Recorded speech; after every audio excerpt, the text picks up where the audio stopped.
అసలు నితిన్ జయసుధల పరిచయం ఎలా ఏర్పడింది? వారిద్దరి మధ్య ప్రేమ ఎలా చిగురించింది? ఆర్థిక ఇబ్బందులు చుట్టుముట్టడానికి కారణం ఏంటి? ఆత్మహత్యకు ప్రేరేపించినంత సమస్యలు అసలు ఏమున్నాయి? జయసుధ, నితిన్ కపూర్ జంటకు సినీ ఇండస్ట్రీలో మంచి పేరుంది. ఎప్పుడు చూసినా నవ్వుతూ కనిపించేవారు.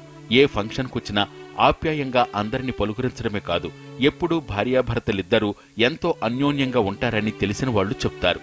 కానీ విధి వింతనాటకంలో నితిన్ జయసుధకు దూరమైపోయారు. తీవ్ర మనోవేదనతో నితిన్ ఆత్మహత్య చేసుకోవడంతో జయసుధ ఒంటరైపోయారు. నితిన్ కపూర్ కు క్రికెట్ అంటే చాలా ఇష్టం. జయసుధ కూడా క్రికెట్ అంటే ఆసక్తి చూపేవారు. అలా ఇద్దరి అభిరుచులు కలిశాయి. పరిచయం ప్రేమగా మారింది. నితిన్ కపూర్ బాలీవుడ్ హీరో జితేంద్రకు కజిన్. అప్పట్లో తెలుగు, తమిళ సినిమాలను హిందీలోకి డబ్ చేసేవారు. షూటింగుల కోసం జితేంద్ర మద్రాసు వచ్చేవారు. జితేంద్రతో పాటు నితిన్ కూడా మద్రాసు వచ్చేవారు. కొన్నాళ్ల పాటు అక్కడే అద్దె ఇంట్లో ఉన్న నితిన్ ఇంటి పక్కనే ఉన్న జయసుధతో ప్రేమలో పడ్డారు. ఇష్టాయిష్టాలు కలవడంతో దాంపత్య బంధంతో ఒకటయ్యారు.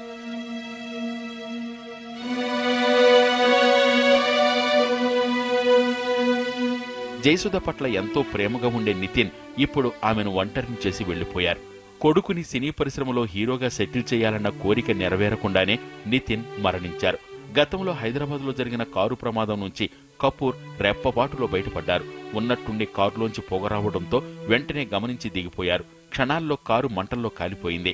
18 ఏళ్లుగా ఎలాంటి వ్యాపకం లేకపోవడం, ఏడాదిన్నరగా తీసుకుంటున్న డిప్రెషన్ ట్రీట్మెంట్ ఫలించకపోవడంతో చివరకు బలవంతంగా ప్రాణాలు తీసుకున్నారు.